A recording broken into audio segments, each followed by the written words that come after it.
sebulan dikemas menjadi satu kegiatan di wihara.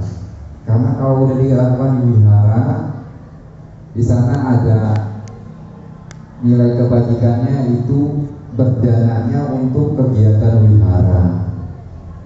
Di sana ada parita-parita, di sana ada dhamma desana. Jadi nilai kebajikannya jauh lebih tinggi, ya, ketimbang hanya dilakukan di rumah masing-masing.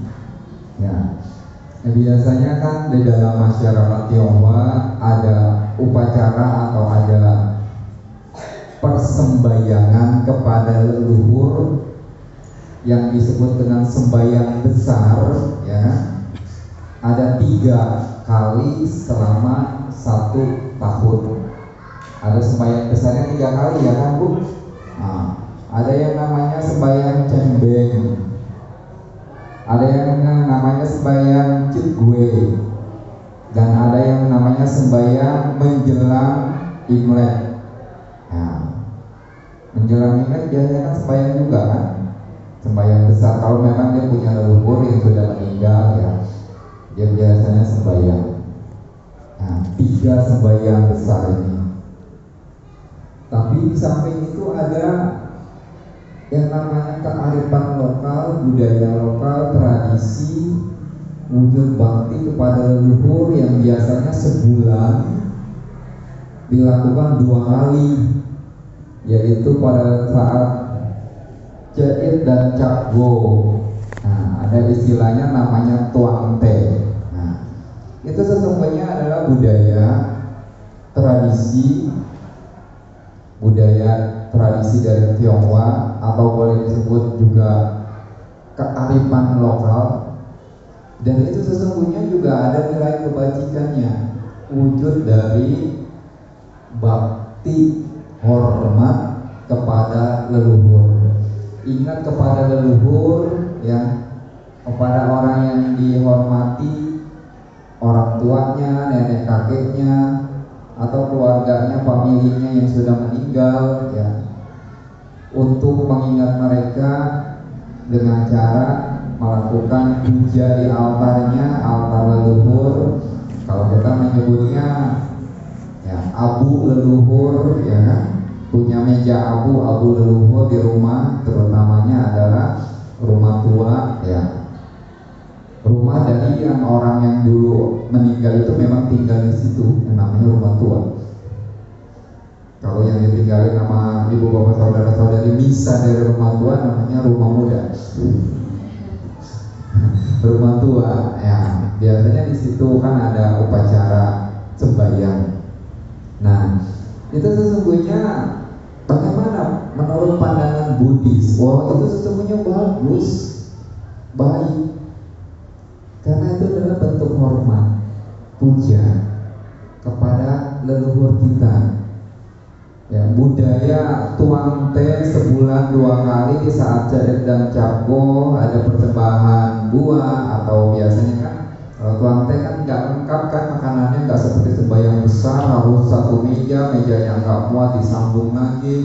Nah, tapi biasanya kalau tuang teh kan sederhana, ada teh, ada buah-buah, atau ada kue-kue, ya cukup seperti itu. Itu sebenarnya bagus, ya. Bagus, itu ada nilai kebajikannya, ya, ada nilai kebajikannya, ya, yaitu rasa hormat, rasa bakti kepada leluhur kita. Tapi jangan sampai salah juga, ya, jangan sampai salah. Di altar leluhurnya, di meja leluhurnya, sembahyang taruh buah, tuang teh, atau sembahyang biasa juga naruh buah atau kue, kemudian minta sama leluhur, minta selamat, minta apa? Apakah bisa membantu beliau yang ada di alam sana? Bisa enggak, Bu? Ya.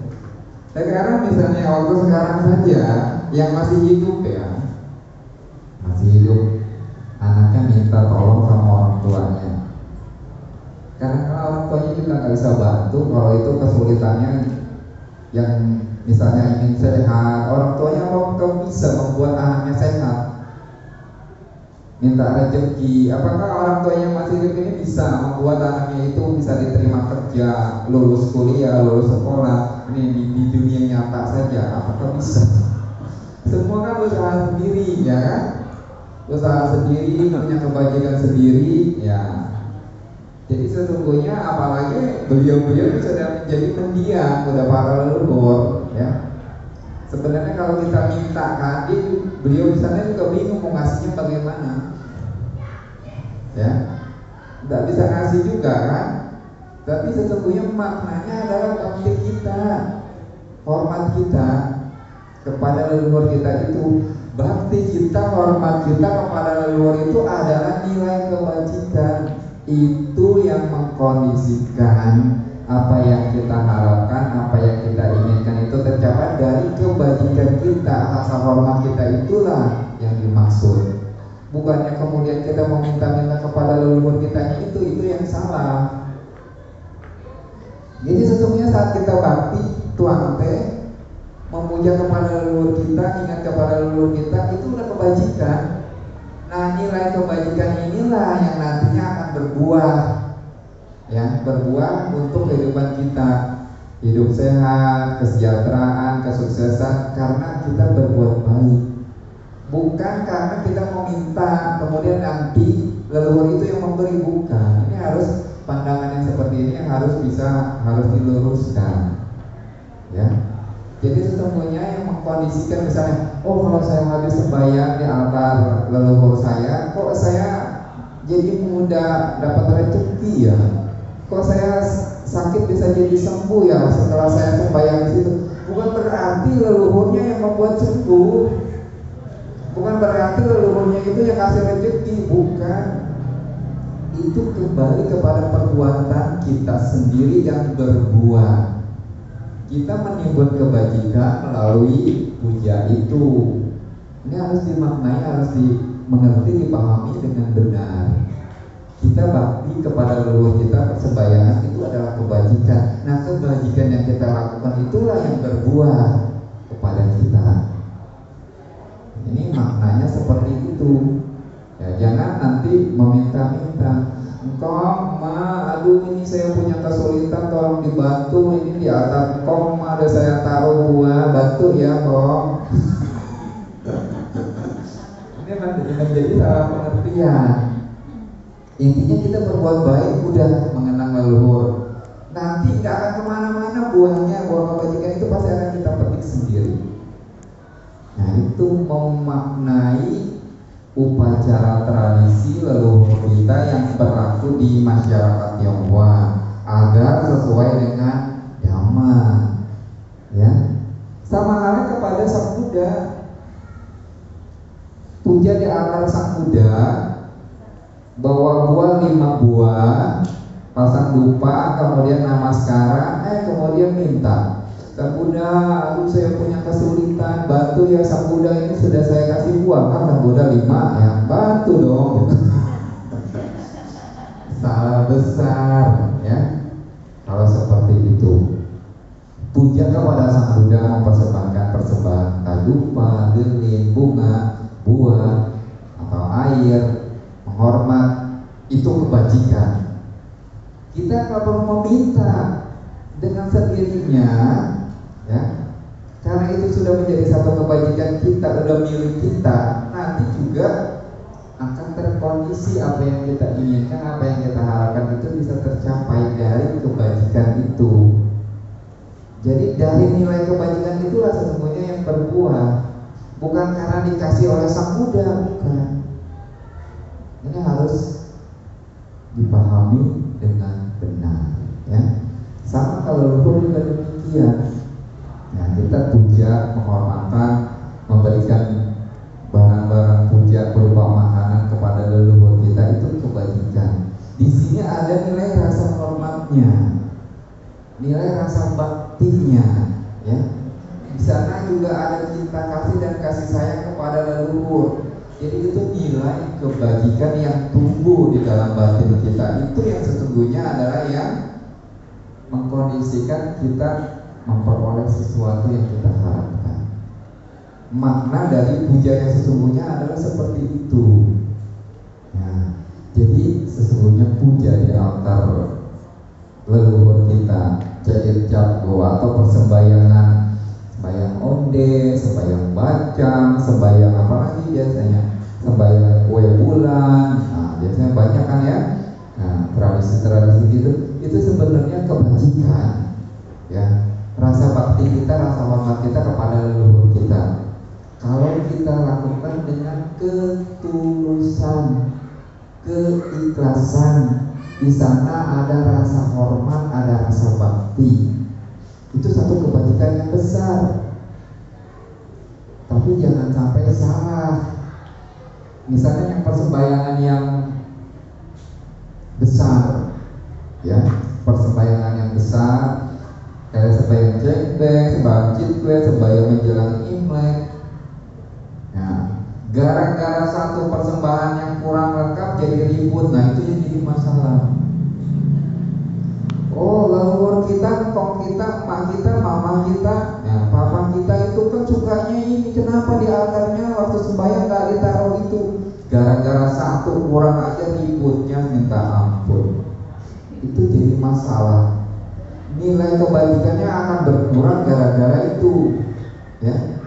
Jadi kalau memang saat itu kita nggak memperoleh, nggak masalah. Yang penting nilai bakti kitanya itu yang tinggi. Wah, pisangnya harus di sini, jeruknya harus jeruk Bali, ininya harus itu. Wah, nanasnya harus dibentuk begini, harus ada samseng, ada sekle, ada ini. Kalau nggak ada itu nggak sah sembahyangnya. Nah, ini yang harus perlu diluruskan. Tradisinya kayak ini yang bikin masalah. Justru ini yang membuat jadi keributan. Nah, kita boleh saja masih pegang tradisi kita, tapi kita harus mengerti dhamma juga. Inti dari puja itu adalah rasa bakti kita, rasa hormat kita kepada leluhur kita. Intinya di situ, bukan dari jenis persembahannya yang harus lengkap segala macam. Bahkan sampai melanggar sila.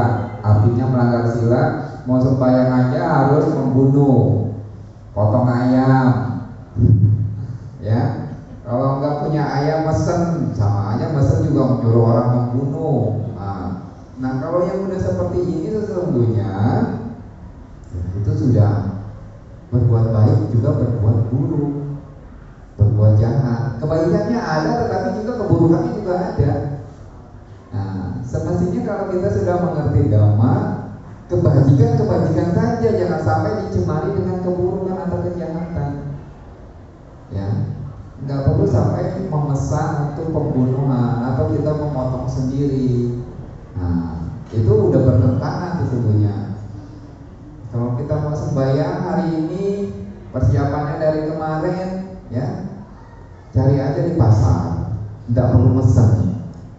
Ada atau tidak ada ikan, ayam yang membuat sembahyang, ya sudah. Kalau mesen berarti kan udah mengkondisikan pembunuhan itu sendiri. Apalagi yang punya kebiasaan kalau di daerah, di desa, di kampung pelihara ayam. Wah, Bante kalau beli ayam mahal, ini aja udah ada dipotong. Lebih murah dari buat sendlet. Nah, pembunuhan terjadi. Kebajikan ada, puja kepada leluhur, tapi kejahatan, keburukan juga nambah. Nah, kalau udah mengerti dhamma, sebenarnya kebajikannya aja kan yang bertambah, kejahatan, keburukan jangan bertambah, ya kan? Nah, kalau sampai persembahyangan seperti itu, nah ini yang membuat keburukan kita, kejahatan kita bertambah. Bahaya, ya. Buat apa berbuat baik nanti buat buruknya juga tambah. Mestinya kalau orang berbuat baik ya udah kebajikannya saja yang bertambah, ya kan? Yang buruk jangan bertambah. Ini pemahaman kita harus ada di sana, pengertian kita harus ada di sana. Sembahyang leluhur di altar di rumah masing-masing nggak dilarang. Oleh Sang Buddha itu nggak ada larangan, di dalam ajaran Sang Buddha itu nggak ada larangan. Tapi kalau sudah menyangkut takut yang namanya membuat makhluk lain menderita. Nah itulah sesungguhnya yang sudah menjadi satu pelanggaran sila. Jadi boleh saja melakukan persembahyangan di rumah, tapi persembahannya itu, makanan dan yang lain-lainnya itu berusaha untuk jangan sampai melanggar sila dengan dari hasil membunuh. Cari yang sudah mati saja di pasar. Katanya kalau yang sudah mati di pasar, ayamnya kadang-kadang sudah dipotong-potong, bikin sengklenya bagaimana Bapak Ibu? Gak perlu pakai sengkle, gak perlu pakai samseng. Ada ayam digoreng udah cukup, yang penting ada bakti. Dan kita membeli bukannya untuk menyuruh membunuh. Gak masalah, masih ada istilahnya persembahan daging, persembahan ikan, tapi kita gak membunuh sendiri. Udah mati beli di pasar, ya. Jadi nggak perlu lagi yang namanya harus pakai sengkle segala macam. Karena kalau itu kan harus ayam utuh, dan biasanya ayam utuh itu harus pesen, ya kan? Nggak ada. Kalau yang di pasar itu biasanya udah dipotong-potong. Ya. Jadi upacara tradisi, sembahyang tradisi yang berlaku di masyarakat Tionghoa yang selalu dilakukan setiap tahun, bahkan berkali-kali dalam satu tahunnya, nggak masalah dilakukan, nggak bertentangan dengan ajaran Sang Buddha. Bertentangannya kalau persembahannya itu melanggar sila, ada pembunuhan di sana, itu udah bertentangan. Paham nggak Ibu? Paham Bante, ya, besok sembahyang mas sengkle, potong ayam. Pahamnya cuma di mulut doang, tapi kalau udah pelaksanaannya harus ada sengkle, harus pesen ayam dipotong. Nah, jadi paham harus benar-benar paham dari dalam hati. Ya, keluarga saya juga masih ada persembahyangan, ya, karena memang saya juga masih dari keluarga Tionghoa. Tapi mereka sembahyang sudah nggak pakai sengkle, ya udah pakai ayam yang sudah mati, yang sudah beli di pasar, gitu. Nggak perlu pakai sengkle lagi. Kalau sengkle kan harus pesan ayam dipotong, ya kan? Yang sudah mati saja beli. Kalau memang pengen ada persembahan dari daging, ya ayamnya disayur, digoreng. Tapi kan beli, bukan yang menyuruh, ya kan? Boleh saja.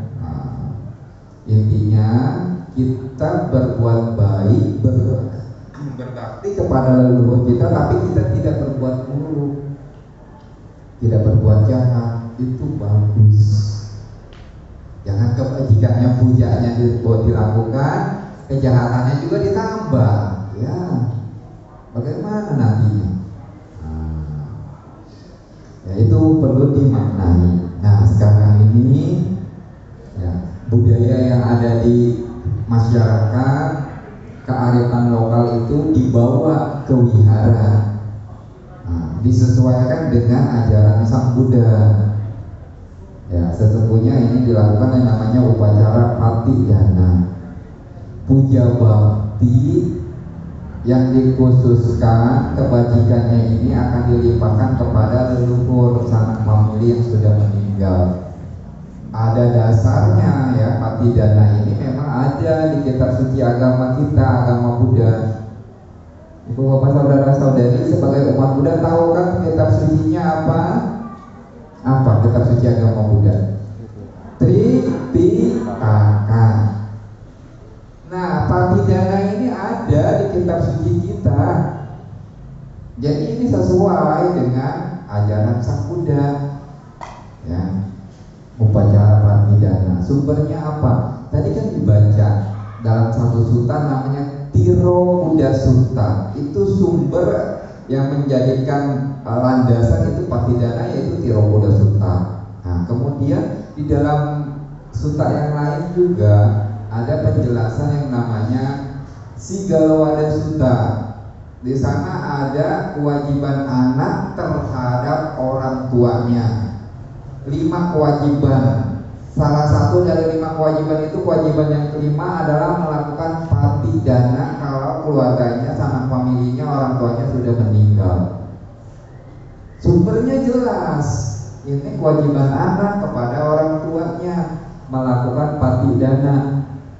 Nah, kemudian juga di dalam kitab komentar itu dijelaskan ada istilahnya cara-cara menimbun kebajikan yang disebut dengan dasa punya kiriya waktu. 10 dasar berbuat baik, ya. 10 dasar berbuat baik. Dari 10 dasar perbuatan baik ini salah satunya adalah pati dana. Jadi sumbernya jelas. Apa yang kita lakukan malam hari ini memang ada sumbernya, yaitu Tipitaka. Sebagai kewajiban anak kepada orang tuanya, pati dana harus dilakukan, ya. Kemudian juga sutanya jelas, Tiro Kuda Suta itu adalah pelimpahan jasa, itu adalah pati dana. Dalam dasar punya kiryawatu, cara-cara berbuat baik dari 10 itu salah satunya adalah pati dana. Jelas sekali. Nah, cuma dikemas dikemas seperti ini ya, karena mengambil budaya setempat, budaya Tionghoa, kearifan lokal dibawa ke wihara. Gak ada salahnya berbuat baik dengan cara seperti ini ya, karena dasarnya juga ada. Nah, sekarang ibu bapak saudara-saudari, bagaimana sesungguhnya agar pati dana atau persembahan jasa kebajikan kepada leluhur kita itu bisa berhasil? Sesungguhnya seperti apa caranya? Bagaimana caranya? Sesungguhnya ada syarat-syaratnya, ya. Syarat-syarat agar kita bisa melakukan persembahan jasa kebajikan ini kepada leluhur kita berhasil, ada syaratnya. Yang pertama adalah harus punya jasa kebajikan. Ingat, ini syarat pertama. Jadi kalau kita mau melakukan pelimpahan jasa kepada leluhur kita, syarat pertama adalah harus punya jasa kebajikan. Kalau nggak ada jasa kebajikannya, kita mau mempersembahkan kebajikannya apaan? Nggak ada. Maka syarat pertama harus ada jasa kebajikan. Apa jasa kebajikan itu? Seperti yang dilakukan malam hari ini, baca parita, meditasi, ya. Sekarang ini mendengarkan dhamma, puja di altar Sang Buddha, puja di altar para leluhur, para mendiang yang nama-namanya ada di sana, ada foto-fotonya. Itu jasa kebajikan, persembahan dilakukan di altar. Juga tentunya para donatur yang sudah berdana paket-paket dari pati dana ini jasa kebajikan. Ya, dana-dana itu adalah jasa kebajikan. Jadi persyaratan pertama sudah ada, ya kan? Jasa kebajikan itu sudah ada. Dana pakai-pakai itu kan jasa kebajikan. Jadi persyaratan pertama sudah terpenuhi, ada jasa kebajikan. Yang kedua dari kita adalah kita mengarahkan jasa kebajikan yang sudah ada ini, kita arahkan kepada para leluhur kita, para mendiang itu, ya, sanak famili kita yang sudah tiada. Ini harus pikiran yang mengarah ke sana. Kalau kita punya jasa kebajikan, tetapi kita nggak arahkan jasa kebajikan ini untuk mereka, nggak bisa sampai. Maka harus diarahkan. Nah, biasanya, ya, kalau dalam pati dana ini, yang diarahkannya saat bantainya baca parita pelimpahan jasa. Nah, pikirannya ke arah sana. Simbolnya menuang air, tapi nggak mesti harus semua nuang air. Ya, biasanya kadang-kadang suruh ada beberapa perwakilan, itu hanya simbol saja. Ya, wadah yang berisi air dipegang, ya, kemudian ada wadah yang kosong diletakkan di bawah. Nah, itu simbol sesungguhnya airnya itu simbol dari jasa kebajikan, wadahnya itu simbol dari si pembuat kebajikan itu sendiri. Ya, gelas yang biasa pakai gelas, ya, yang berisi, nah airnya itu adalah kebajikan, gelasnya itu adalah simbol dari si pembuat kebajikan itu sendiri. Nah, wadah yang kosong, gelas yang kosong ini itu adalah simbol dari leluhur, ya, orang yang sudah meninggal, pemilik kita. Akhirnya dituang, maksudnya semoga jasa kebajikan ini bisa diketahui oleh para mendiang, para leluhur, agar mereka kalau sudah mengetahui mereka akan bahagia. Maka di saat melakukan penuangan jasa itu bukan fokusnya adalah di air atau di gelas, tapi di pikirannya juga, sambil mengatakan semoga jasa baik yang saya lakukan ini terlimpah kepada semua leluhur saya. Kalau memang mau disebutin ya boleh namanya kalau hafal, tapi kalau terlalu banyak ya cukup mengatakan semua leluhur-leluhur saya dan famili saya, semoga mereka berbahagia. Itu udah merangkul semua tanpa harus disebut satu-satu. Nah, itu harus dengan pikiran seperti itu.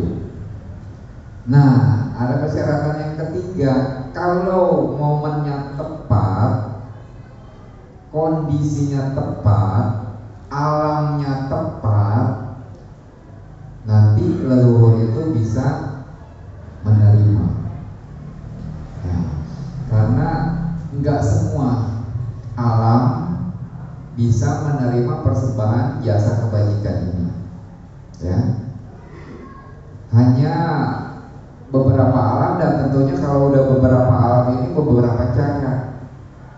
Kalau yang dituju adalah leluhur kita yang sudah ada di alam beta, alam makhluk-makhluk yang butuh persembahan jasa kebajikan, nah itu bisa sampai melalui pelimpahan jasa ini. Tapi kalau leluhur kita udah lahirnya di alam manusia, nggak bisa. Leluhur kita misalnya karena kejahatannya lahirnya jadi binatang, ya nggak bisa. Apalagi mungkin leluhurnya karena kejahatannya berat lahirnya di alam neraka, ya nggak nyampe. Jadi hanya nyampe ketika leluhurnya ada di alam beta, itu pun alam beta yang satu kelompok beta yang disebut beta Paradatu Pajiwika beta, alam beta yang bisa menerima persembahan jasa kebajikan. Dan sesungguhnya kan Sang Buddha katakan di alam beta yang ini, Paradatu Pajiwika beta ini, di sana nggak pernah kosong kerabat kita. Pasti ada kerabat kita, famili kita, leluhur kita yang ada tinggal di sana. Maka kita perlu melakukan pelimpahan jasa untuk makhluk-makhluk ataupun untuk leluhur kita yang ada di alam beta ini. Sesungguhnya di alam manusia bisa juga kita lakukan pelimpahan jasa, cuma caranya berbeda, nggak melalui pikiran. Kalau di alam manusia ini kita kabari secara langsung. Habis berbuat baik sekarang ini, ya misalnya mama papanya nggak ikut hadir, pulang atau besoknya temui mamanya papanya mungkin yang lagi sakit, ya.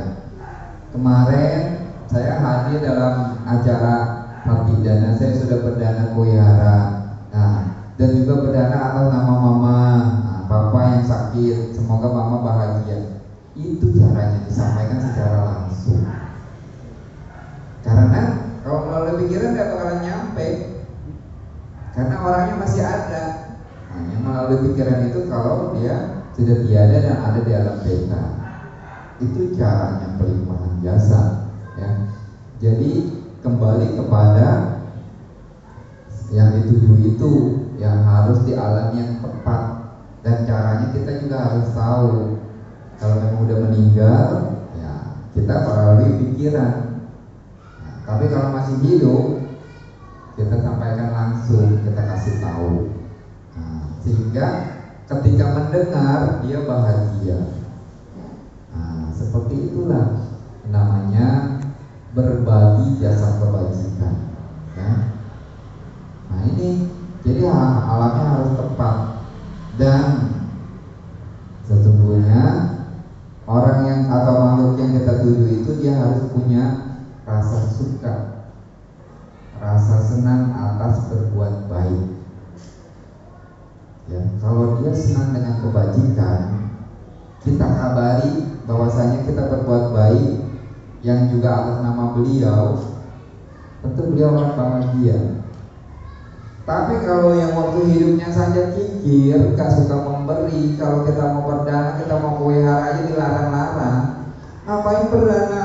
Habis-habisin duit saja. Kikirnya kuat, dia meninggal, kita lakukan pelimpahannya tak akan nyampe. Kenapa? Waktu hidupnya aja orang berdana dia larang, gak nyampe. Karena batinnya penuh dengan kepikiran. Tapi kalau dalam kehidupan sekarang ini, orangnya juga senang berdana, senang melihat orang lain berbuat baik. Bahkan kadang-kadang suka nyuruh kita orang tua kita ini nyuruh kita berdana. Berarti kan dia punya batinnya penuh dengan kebajikan, senang memberi. Di sana ada kedermawanan. Misalnya karena ada pengaruh dari karma buruk yang lain, dia jatuh ke alam beta. Nah, dia pasti bisa menerima. Pasti dia ikut bahagia. Jadi kembali kepada si makhluk itu sendiri. Nah, ini harus dipahami juga oleh ibu bapak saudara-saudari, agar kita ini sesungguhnya punya rasa senang, rasa suka, rasa bahagia kalau melihat orang lain bahagia. Orang lain berbuat baik, kita juga senang. Harus ada sifat seperti itu. Karena sifat seperti ini sangat penting. Kalau kita nggak punya sifat seperti ini, nggak senang melihat orang lain berbuat baik, bahaya. Kalau kita jatuh di alam peta nggak bakal bisa membantu. Tapi kalau kita ada rasa senang, rasa bahagia melihat orang lain berbuat baik, nah nilai batin kita yang seperti ini itu bisa membantu kita. Nah, makanya kita yang hidup ini harus punya rasa senang, rasa suka, rasa bahagia melihat orang lain berbuat baik. Harus ada rasa itu. Ini membantu kita. Kalau misalnya nanti mungkin karena kita juga pernah berbuat buruk, pernah berbuat jahat, justru pada saat kita meninggal malah ini yang berbuat lebih dulu, kita lahir di alam peta, kemudian kerabat kita, keluarga kita melakukan pelimpahan jasa, kita bisa menerima saat itu, kita menerima bahagia, kita meninggal di sana bisa terangkat ke alam bahagia. Jadi memang ada persyaratan yang keempat. Kalau tadi yang pertama adalah harus ada jasa kebajikan, ya kan? Yang kedua, si pembuat kebajikannya itu mengarahkan pikirannya kepada makhluk yang dituju, adalah lainnya dan leluhur-leluhurnya. Dan yang ketiga adalah makhluknya itu adalah tepat di alamnya, yang bisa menerima, ya. Dan yang keempat ini, makhluk yang dituju itu masa karma buruknya sudah akan berakhir di alam peta. Jadi kalau dia udah masa karma buruknya di alam peta itu sudah mau berakhir, saat itu dia mendapatkan pelimpahan jasa bahagia, kemudian meninggal di alam itu kemudian dia bisa naik ke alam yang lebih bagus, bahkan bisa ke alam dewa, ke alam surga. Karena momen karma buruknya di alam petanya udah habis. Kemudian ada yang melakukan pelimpahan jasa, dia bahagia. Nah, saat dia bahagia dia mati di alam peta, dia bisa langsung ke alam surga. Itu namanya terangkat, ya. Nah, begitu juga dengan kita. Misalnya, ya ini misal kita sudah sering berbuat baik, tapi pernah berbuat buruk juga. Saat kita berbuat buruk itu yang kita ingat saat kita meninggal, kita lahir di alam peta. Saat kita di alam peta mungkin gak akan lama di sana, ya kan? Karena kita punya berbuat baikan yang kebajikan kita banyak. Kita hanya sementara di sana di alam peta. Kemudian saat kita ada di alam peta ini, kita akan meninggal di alam peta. Ada kerabat kita melakukan pelimpahan jasa. Kita tahu bahagia, saat itu kita meninggal, langsung bisa naik ke alam surga. Kalau bahagia, kenapa? Karena batinnya bahagia, senang melihat orang lain atau melihat kerabatnya berbuat baik diarahkan kepada dia. Seperti itulah, ya, persyaratan yang keempat ini, ya, dimana karma buruknya di alam itu sudah mau berakhir. berakhir. Maka akan berhasillah yang namanya partidana itu mengangkat makhluk-makhluk yang di alam beta, di alam setan, di alam sengsara ini, sehingga bisa naik ke alam bahagia. Seperti yang ada cerita di dalam Tiro Buddha Sutta itu, yang Raja Bimbisara kemarin sudah disampaikan belum? Sudah. Nah, sudah tahu kan? Nah, momennya sudah tepat, ya kan? Leluhur Raja Bimbisara ini nggak bisa dibantu dalam kehidupan yang lampau. Di Buddha-Buddha yang lampau itu belum bisa. Tapi pada saat di Buddha Gotama itu, ya, jadi leluhurnya dia itu jadi raja, ya, yaitu jadi Raja Bimbisara. Nah, di saat itulah karma buruk dari saudara-saudara Raja Bimbisara ini sudah akan berakhir. Nah, saat dia akan berakhir dan akan meninggal di alam beta, dia mendapatkan pelimpahan jagat, langsung terangkat, ya. Tubuhnya yang kurus kering sudah berubah menjadi gemuk karena dapat makanan surgawi. Gak punya pakaian karena leluhurnya ini, yaitu Raja Bimbisara ini berdana jubah, kemudian memakai pakaian surgawi, ya. Tubuhnya menjadi terlihat indah bercahaya. Nah, itu karena momen karma buruknya sudah mau berakhir dan dia akan meninggal di sana. Pas itu ada pelimpahan jasa dari Raja Bimbisara, maka terangkat ke alam bahagia. Nah, seperti itulah. Jadi ada 4 hal yang harus dipahami agar partidana ini bisa berhasil. Pertama, ada jasa kebajikan yang tadi sudah diuraikan. Ibu bapak saudara-saudari malam hari ini juga sudah mengumpulkan jasa kebajikan. Yang kedua adalah yang nanti akan dilakukan, yaitu pelimpahan jasa. Merenungkan jasa kebajikan ini ditujukan kepada famili leluhur yang sudah meninggal dan alamnya tepat sesuai dengan sasarannya, dan makhluk yang ada di alam beta itu karma buruknya sudah akan berakhir.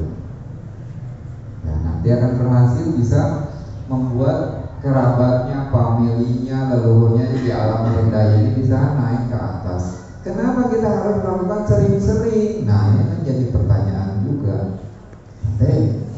Partidana sekali saja kan sudah cukup.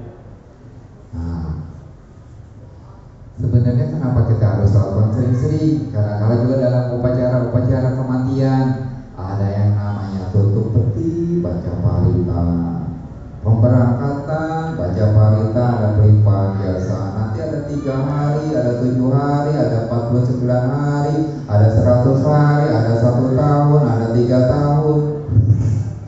Kok kenapa harus berkali-kali, Bante? Padahal sekali saja sudah cukup. Nah, ini karena kenapa kita harus lakukan berkali-kali?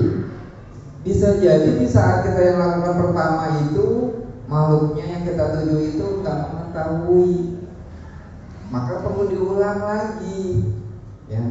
Kalaupun yang kita tuju itu nggak tahu, tapi kalau kita tujukan itu di samping kepada yang meninggal dan juga kita arahkan juga kepada semua leluhur yang lain bisa menerima. Tapi mungkin yang kita tuju itu, mungkin yang baru meninggal itu belum mengetahui. Tapi kalau kita lakukannya itu di samping untuk beliau yang sudah baru meninggal dan juga untuk leluhur yang lain yang bisa membutuhkan itu bisa juga menikmati itu. Tapi bisa jadi yang baru meninggal itu saat itu belum bisa menerima karena nggak tahu. Maka perlu diulang peringatan 3 hari, 7 hari. Karena sering kita lakukan, suatu saat pasti akan nyambung. Dia tahu. Sama halnya bisa diumpamakan seperti kita telepon seseorang. Ya, ada perumpamaan telepon. Kalau kita kontak seseorang telepon, kita telepon 1 kali, ternyata orangnya nggak angkat, lagi sibuk, teleponnya nggak keangkat. Kemudian sebenarnya kita ingin kasih informasi penting buat orang itu, karena nggak diangkat sama dia, kan nggak nyambung. Kita nggak bisa kasih tahu informasi penting itu. Kemudian kita diem aja, sudahlah, nggak diangkat, padahal cuma 1 kali. besok-besok juga jam berikutnya juga udah nggak mau telepon. Apakah informasinya nyampe ke dia? Nggak nyampe. Tapi kalau lagi nggak diangkat, sejam kemudian telepon lagi, nggak diangkat, kemudian telepon lagi. Karena sering ditelepon, lama-lama kan nyambung, lama-lama kan diangkat. Seperti itulah mati dana. Kenapa harus diulang-ulang? Sekali mungkin belum nyampe, lakukan yang kedua kali, 3 kali, lama-lama karena kita sering, otomatis bisa nyambung, bisa sampai ke yang kita tuju itu. Itulah maksudnya mengapa mati dana itu nggak boleh 1 kali, sering dilakukan. Di wihara ini, di Jatia ini katanya belum jadi wihara, masih Jatia katanya namanya, tetapi fungsinya udah seperti wihara, cuma namanya aja belum diganti. Sering dilakukan ya, setahun sekali atau berapa kali, setahun sekali biasanya kan. Kenapa harus dilakukan? Nanti jangan-jangan kok kenapa harus setiap tahun diadakan? Ya itu kenapa? Karena bisa jadi tahun ini leluhurnya belum tahu, tahun depan lagi diulang lagi, ya seperti itulah. Maka bahkan sesungguhnya yang utama kita berdana itu, yang masih hidup ini, jasa kebajikannya udah milik si pendana itu sendiri. Jangan salah, kebajikannya udah milik sendiri, cuma mau dilipat gandakan. Kalau mati dana itu namanya dilipat gandakan, yaitu diberbagi kepada leluhurnya, sehingga kebajikannya menjadi double. Ya, kalau hanya sendiri saja nggak dilakukan pelimpahan jasa, ya kebajikannya cuma 1 untuk diri sendiri. Tapi kalau dilakukan pelimpahan jasa jadi double, kebajikan kita pun jadi 2, yaitu berbuat baik sekarang yang dilakukan, dan juga mengajak leluhur kita berbahagia, itu adalah kebajikan yang baru lagi. Jadi jangan berpikir sekali saja cukup,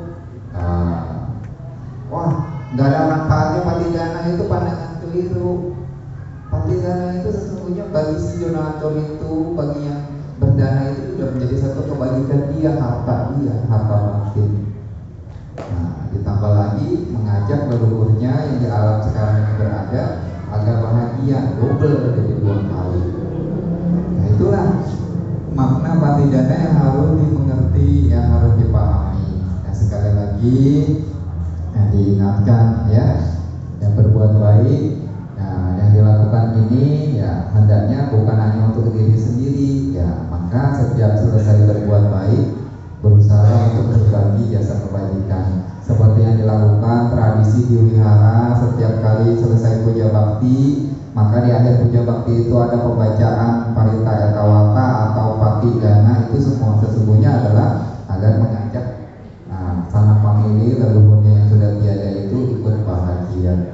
Jadi sesungguhnya setiap puja bakti aja sesungguhnya sudah ada pelimpahan jasa di sana. Nah, semoga apa yang disampaikan ini bisa dipahami, dimengerti makna dari sesungguhnya pati dana itu sendiri. Semoga bermanfaat. Akhir kata, sabi serta bawah tutup kita, semoga semua makhluk hidup berbahagia.